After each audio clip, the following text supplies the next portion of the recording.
Muy buenos días, soy Edith Guaigua y hoy tengo el agrado de presentar a una activa defensora de los derechos humanos y también fue exministra de Cultura del presidente Pedro Castillo. Hoy entrevistaré a Gisela Ortiz. Buenos días, Edith, muchas gracias. ¿Cómo está, señor Ortiz? Bueno, bien, bien, en realidad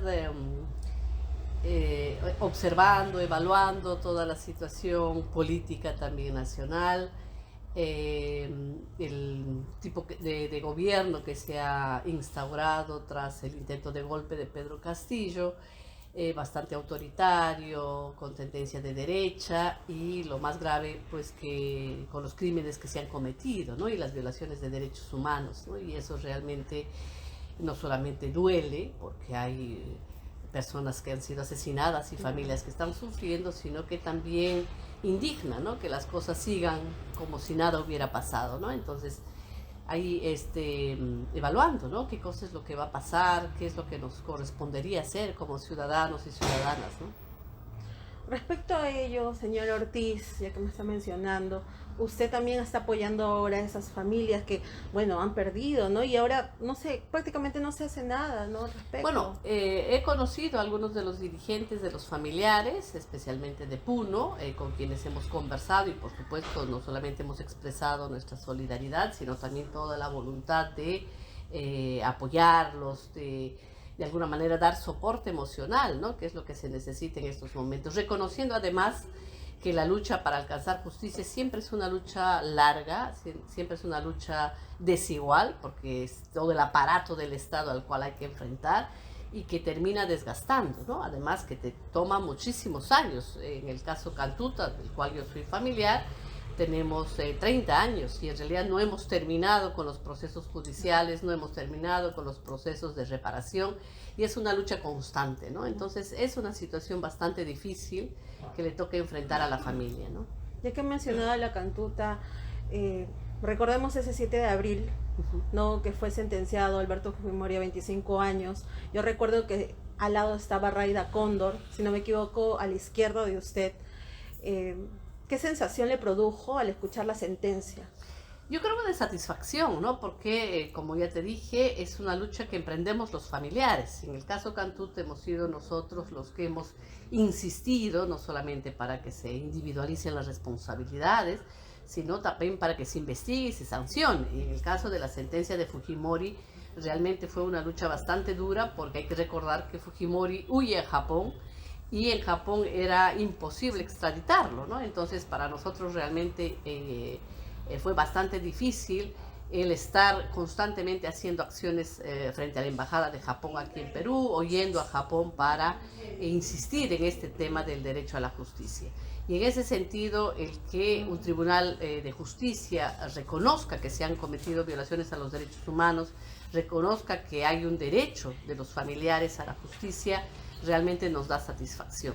Y por otro lado, también una sensación como de tranquilidad, ¿no? Claro. Porque es un caso que ya termina, que se cierra, cosa que no pasó, porque luego hemos visto los intentos de evadir la justicia a través de los indultos, pero que en ese momento sentíamos como mucha tranquilidad, ¿no?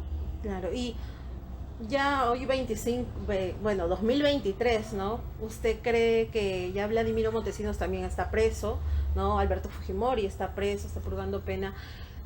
¿Podría descansar en paz ya su hermano? Todavía no. Bueno, yo espero que sí, ¿no? Que en realidad todo el sufrimiento que ellos tuvieron que atravesar, mi hermano y los compañeros de la Universidad de la Cantuta, realmente estén ya descansando después de este largo proceso. Lo concreto es que no son procesos de justicia que se terminan, ¿no? Sino que siempre hay que estar atentos, vigilantes y reaccionando, no solamente frente al indulto, a las amnistías, sino también a las formas de evadir la justicia, ¿no? Que siempre los responsables y los asesinos buscan la manera, y aparte que tienen pues todo el aparato político que de alguna manera los respalda, ¿no? Hay que recordar que el Fujimorismo sigue siendo un partido político que tiene presencia en el Congreso, que tiene muchos aliados en los medios de comunicación, en las Fuerzas Armadas, en la Iglesia, y eso siempre termina favoreciendo a los asesinos, ¿no? Entonces hay que estar siempre atentos a reaccionar, ¿no? Claro, y usted mencionó el indulto cuando fue, bueno, el gobierno de PPK. Así es.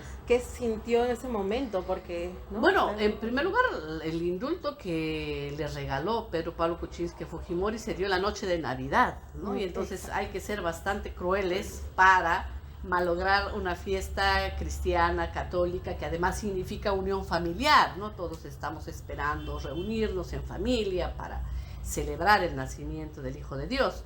Y PPK, justamente en esta fecha es que le regala el indulto a Fujimori, ¿no? Realmente rabia porque nosotros nos habíamos reunido como familiares de víctimas en varias oportunidades con el equipo de PPK y él firmó un compromiso de no al indulto, de no amnistías, sino más bien de avanzar en todos los procesos pendientes, la búsqueda de los desaparecidos, las reparaciones, las políticas de memoria que hacen falta, y en realidad fue un compromiso vacío, ¿no? Porque a la primera oportunidad que tuvo, pues le regaló este indulto a Fujimori. Entonces, realmente los familiares nos sentimos siempre solos en una lucha que debería ser de todos, porque al final de cuentas las injusticias y la impunidad terminan debilitando a las instituciones del Estado, y lo que queremos es un Estado fortalecido que le dé garantías a sus ciudadanos y ciudadanas, ¿no? Que podamos confiar en las instituciones de nuestro país, ¿no? Entonces, cuando se traiciona no solamente el derecho que tenemos, sino se abusa de ese poder político, se termina pues generando desconfianza en un Estado que debería también representar a las víctimas. Claro. Y, a ver, en el hipotético caso que ya ha terminado la pena de Alberto Fujimori y Vladimiro Montesinos, pues decidieran contactarle a usted para pedirle perdón, ¿usted los atendería? Si los atendería, ¿qué le diría primero? Bueno, yo he pensado en varias ocasiones en una situación así, ¿no? Yo creo que sería bien difícil poder aceptar una reunión o una conversación con alguno de ellos.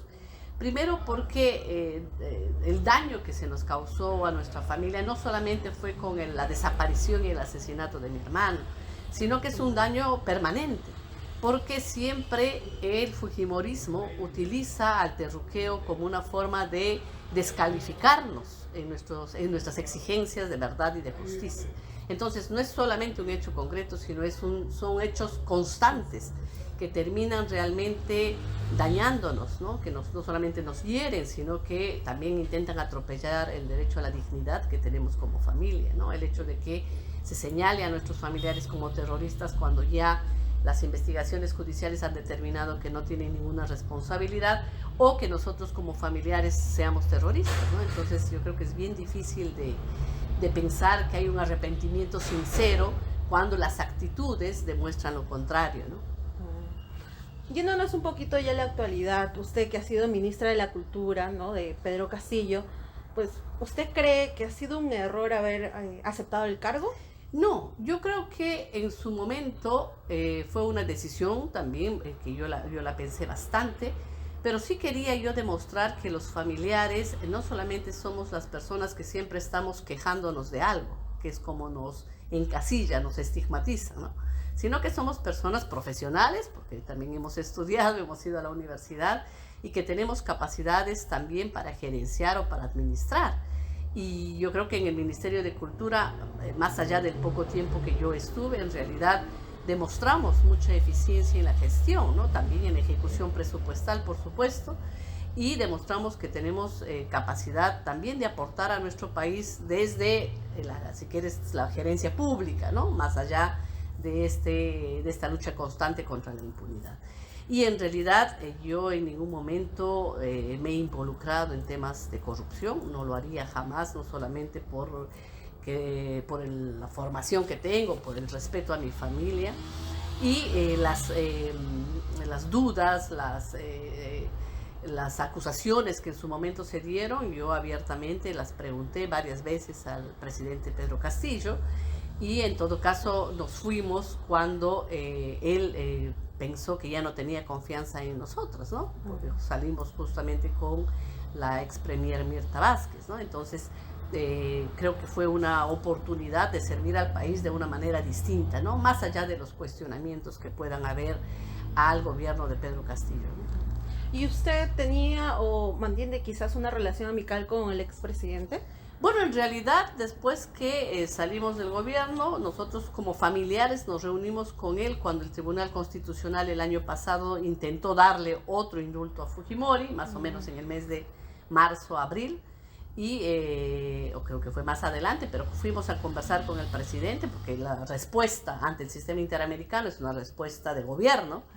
Y esa fue la última ocasión que yo estuve en contacto con él, entonces hace casi ya un año que no tuvimos ningún tipo de contacto, ¿no?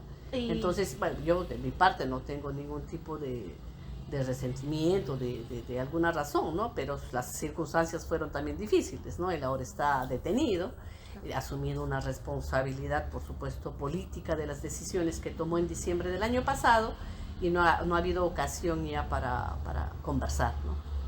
Pero, ¿usted lo visitaría? ¿Ya no? Bueno, en realidad no, porque siento también que, claro, cuando uno visita a alguien que está en esas circunstancias, no solamente es pues para tratar de acompañar, para fortalecer la amistad, ¿no? Sino tratar de apoyar, ¿no? Y en realidad bien difícil, ¿no? En una situación como esta, ¿no? Yo no me sentiría en la capacidad también emocional de brindar algún tipo de apoyo, ¿no? Entonces, digo, para ser parte del show o del chisme, no iría, ¿no? No me parecería correcto, ¿no? Entonces, no. Pero claro, si en algún momento hay alguna ocasión y se puede conversar, sin duda, ¿no? O sea, yo, como digo, de mi parte no tengo ningún tipo de problema con él, ¿no? Okay. Y bueno, ¿qué opinión usted le merece el actual presidente, nuestra primera presidenta, ¿no? Del país? Bueno, en realidad yo conocí a la señora Dina Boluarte en la campaña presidencial. Estuvimos en contacto justamente para reunirnos como familiares de víctimas en una serie de propuestas y de exigencias que tenemos como familiares. Y me pareció una mujer muy humana, muy correcta. He tenido algún tipo de amistad con ella cuando hemos estado juntas en el gabinete, y en realidad cuando se dieron los primeros asesinatos en Apurímac, en Ayacucho, yo la escribí justamente desconcertada por lo que estaba pasando, ¿no? Porque, como digo, yo la consideraba una persona muy sensible, muy humana, y alguien así difícilmente va a permitir pues que se empiecen a asesinar a nuestros compatriotas. Y me sorprendió realmente esa decisión política que ella tomó, que su gobierno tomó, y ahí nunca más volvimos a comunicarnos, ¿no? Me imagino yo también que la alianza política que ella tiene con los grupos de derecha o con los militares para gobernar también le hicieron alejarse como de otras amistades, ¿no? Como la nuestra. Pero en todo caso, sí estoy muy decepcionada de lo que está haciendo, ¿no? Yo creo que ningún gobierno puede sostenerse sobre la sangre de peruanos y peruanas, ¿no? Entonces, si se diera la ocasión, igual, no podría conversar con ella. Claro, ¿no? Y justamente se ha tomado la decisión de retirar, ¿no? a la candidata para ser representante en el... Yulisa Mantilla. Exacto. Y realmente esas son actitudes que hablan del tipo de gobierno que tenemos, ¿no? Que para nada es democrático, porque es autoritario, porque se impone por la fuerza, y por otro lado no valora realmente a personas como el caso de Yulisa Mantilla, que es una abogada experta en temas de género, muy comprometida con el tema de derechos humanos. Yo la conozco hace muchos años, y que ha hecho un buen papel dentro de la propia Comisión Interamericana de Derechos Humanos, y que la retiran más por un tema político, me imagino, justamente por este informe que la Comisión ha presentado al país, al mundo en realidad, hace unos días, ¿no?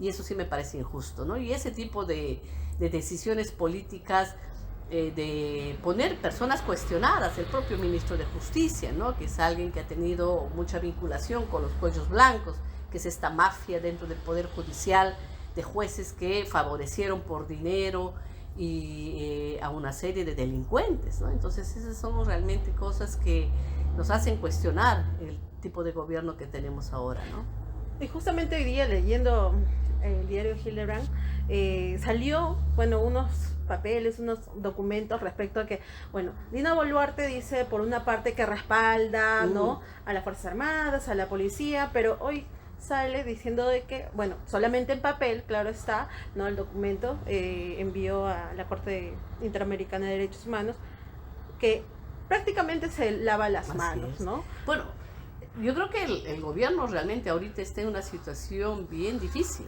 ¿no? O sea, los crímenes que aquí se han cometido desde diciembre del año pasado son crímenes graves de violaciones a los derechos humanos.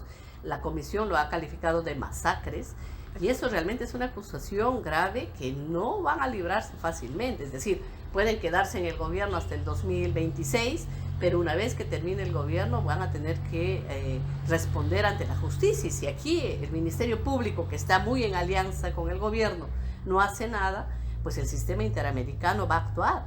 Y ahí hay responsabilidades de las cuales no se van a librar. Y hablo en plural porque no hablamos solamente de la decisión política de Dina Boluarte, sino de todo su equipo de ministros, ¿no? Y de los altos mandos militares. Y sí me parece vergonzoso que no asuman esa responsabilidad política y digan pues que han sido unos cuantos policías o unos cuantos militares los que decidieron asesinar. Y eso no se sostiene, primero porque no fueron asesinatos de un solo día, fueron asesinatos que se dieron en un periodo de casi 2 meses. Yo he ido a las marchas y el nivel de represión yo no lo he vivido desde los 90. La gaseada, el que nos hayan correteado para golpearnos, bien peligroso. O sea, y eso se hace cuando hay una decisión política desde arriba de decir, ustedes actúen con toda libertad. Y eso significa golpear, asesinar, porque no les va a pasar nada. Y esa garantía de impunidad es una decisión política del gobierno. Entonces, no podemos decir pues que han sido unos cuantos malos elementos que decidieron asesinar a ciudadanos en nuestro país. Porque ante las primeras muertes, ¿cuál fue la explicación del gobierno? No salió a decir que eran vándalos, que eran terroristas, que estaban asusados, inclusive que gente de Bolivia había venido a manipular, que las armas eran de Bolivia para asesinar. Una serie de mentiras. Ahora mismo, antes de ayer, el premier ha salido a decir lo mismo, ¿no? Que al policía que murió, que lo quemaron en este auto, que ya se descubrió que ha sido una mafia de policías que lo asesinó, es una de los crímenes de la gente que protestó. Entonces, ese tipo de mentiras ofenden, digo, la inteligencia de cualquiera de nosotros. Y eso demuestra, pues, que aquí hubo un plan político-militar para reprimir las movilizaciones, ¿no?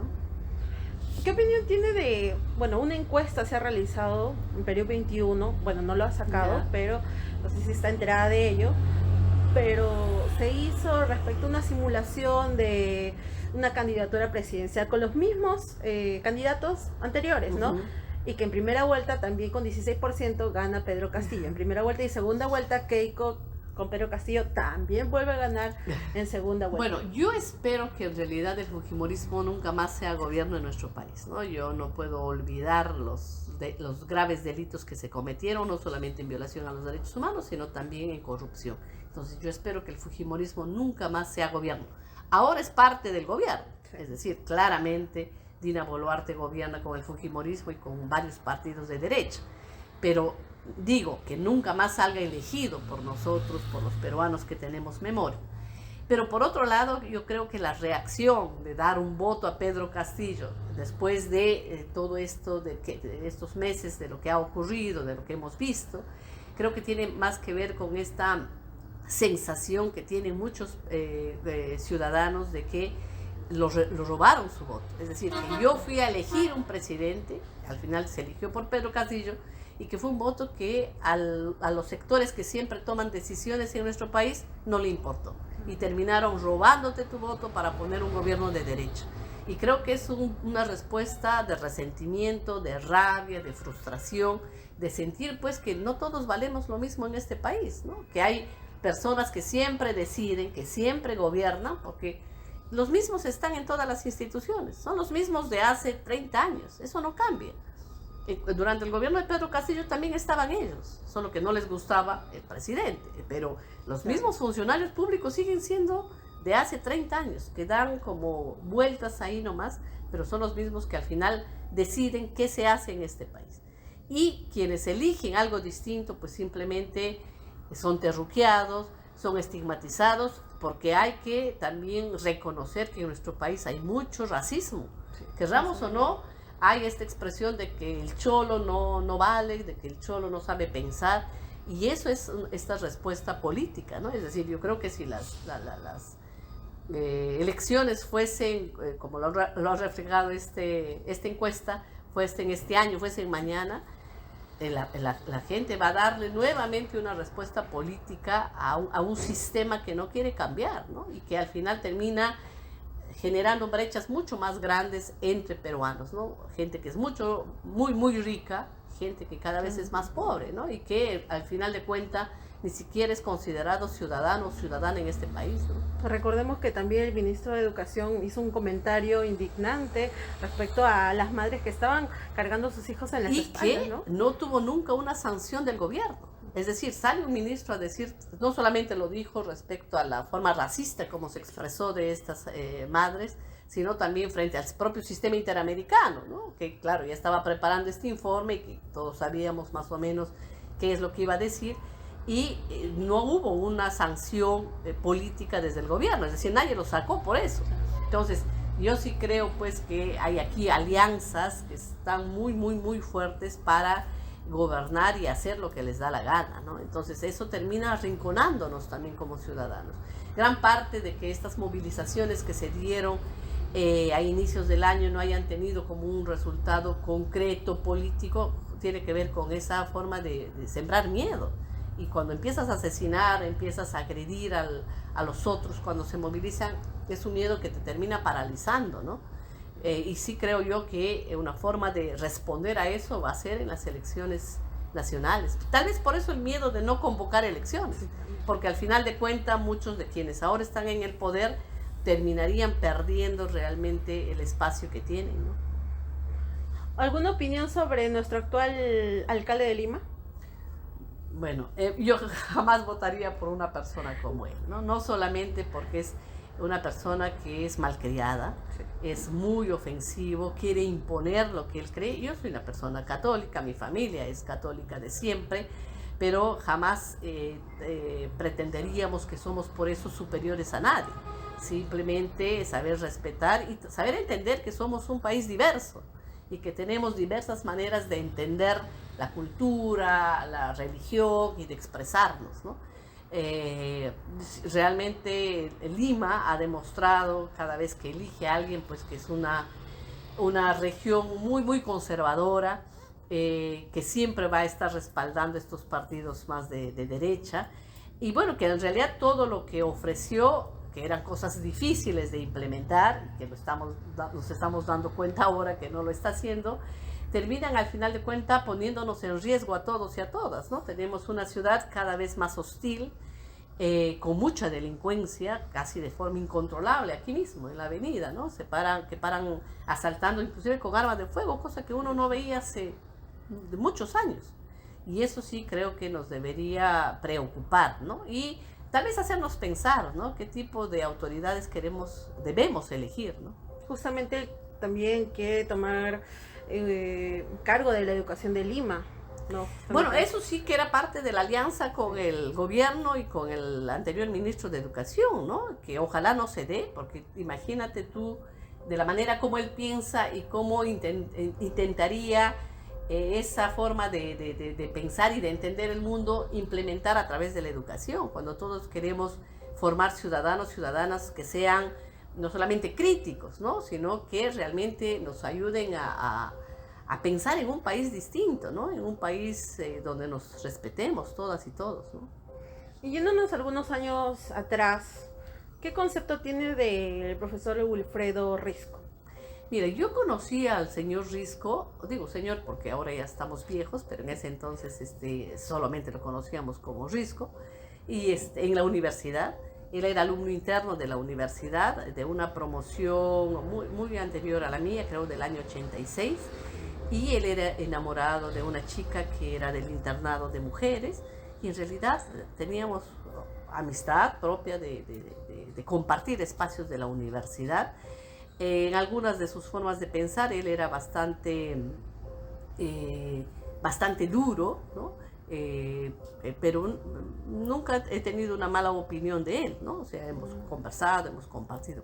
Cuando empezó a salir todas estas acusaciones de él, en realidad yo me enteré igual por las redes o por los medios de comunicación y por supuesto que leyendo me doy cuenta pues que es una persona totalmente alterada, ¿no? Yo no sé si por todo el nivel de violencia quizás que vio, que vivió, pero totalmente afectada, ¿no? En el sentido de que dice muchas cosas sin sentido, de un espacio que hemos compartido también con él, ¿no? Entonces, claro, él me califica a mí de terrorista y yo diría, bueno, él también era, todos hemos estado en ese espacio, ¿no? En el internado, en la universidad. Y eso realmente no solo me preocupó en el sentido de que cómo el nivel de violencia que hemos vivido los peruanos entre el 80 y el 2000 ha terminado afectando también a mucha gente, ¿no? Y a veces uno no se da cuenta en estas expresiones de violencia verbal o física. Y yo le puse una demanda por difamación ante un juzgado, no solamente a él, sino a Aldo Mariátegui, que era el director del periódico Correo en ese entonces. Y fue un proceso largo, que duró un poco más de 5 años, bien desgastante. Nunca se presentó a declarar, fue capturado 2 veces, justo en las elecciones, porque tenía orden de captura, porque no iba a declarar. Y hasta en 2 oportunidades los jueces iban a dictar sentencia, pero siempre había alguna cosa rara por parte del propio secretario del juzgado. Y ahí uno se da cuenta cómo funciona el Poder Judicial. En ese proceso cambiaron de juez como 7 veces. Y fue un proceso que al final terminó sobreseído por el plazo de tiempo, que nunca terminó. O sea, no es una persona que es inocente, porque como vuelvo a decir, hasta en 2 oportunidades iban a ser sentenciados por difamación, pero que terminó porque esos delitos de difamación tienen un plazo de 5 años. Entonces... Claro, entonces, bueno, Wilfredo Risco tuvo una opinión igual que Ramiro Sousa, que fue un excongresista, que menciona, ¿no?, que usted ha lucrado con el dolor, ¿no?, respecto a su hermano. ¿Qué opinión tiene respecto a ello? Bueno, yo primero tendríamos que preguntarnos qué cosa es lucrar, ¿no es cierto? En realidad nosotros, yo, mi familia y todos hemos vivido y vivimos de lo que trabajamos. La sentencia de la Corte Interamericana que se dio en el año 2006 establece reparaciones civiles, por supuesto, como en todos los delitos que se cometen. Hay que recordar que la Corte Interamericana también se pronunció sobre las excongresistas que fueron sacadas del Congreso, tanto Luz Salgado, Marta Chávez y la señora Carmen Lozada, y también los repararon. Entonces, en el caso nuestro es por el derecho a la vida de mi hermano. Y hubo una reparación civil, que es como la que hay en todas las sentencias, que hasta ahora el Estado no termina de pagar. Y esa es la única manera, el único medio que el Estado nos reparó a mi familia. Pero eso de ninguna manera es lucrar, ¿no? Lucrar significaría que uno está sacando provecho de algo, ¿no? Y en realidad todo el caso Cantuta para nosotros y para mí en particular más ha sido un problema en realidad, por toda esta estigmatización, por si quieres por esta visibilidad pública, ¿no? Pero que al final mucha gente te termina terruqueando sin siquiera conocerte, ni siquiera saben quién eres, pero te terminan terruqueando. Y lo hacen además en un ambiente de impunidad, porque no se investiga, porque nadie sanciona, como te vuelvo a decir, si uno pone una denuncia, termina uno desgastándose en el proceso y nunca encuentras justicia, ¿no? Pero esa es la respuesta que yo les daría, ¿no? Y usted ha tenido un acercamiento con el 2001, con el partido político Todos por la Victoria. ¿Usted no sabía que el líder Ricardo Flores era amigo, ¿no?, del ex asesor presidencial Vladimir Montesinos? Yo en realidad no tuve un acercamiento ni con el partido ni con el líder. Era un contexto de elecciones presidenciales y de congresistas. Y uno de los congresistas que iba a postular, ya casi al cierre de la elección, que me pidió postular con él, y al final tuve el acercamiento más bien a esa persona, más que al entorno, si quieres, nacional o más general del partido. Si puedo haber sido irresponsable, sí, en no averiguar, ni no saber ni siquiera ni cuál era el partido, ni quién era el líder. Y esa fue la razón por la que yo acepté, ¿no? Ok, señora Gisela. Voy a terminar esta entrevista con un ping-pong. Voy a nombrarle algunos nombres y quiero que usted me diga lo primero que se le venga en mente. ¿Sí? A ver, Alan García, Genocida, Alberto Fujimori, asesino. el Perú, Un país con esperanza, ¿no? la Cantuta, Ahí está parte de mi historia. Abimael Guzmán, Como terrorista, Luis Enrique Ortiz. mi hermano. Muchísimas gracias, señor No, a ti. Ortiz. A ti, Edith. Gracias.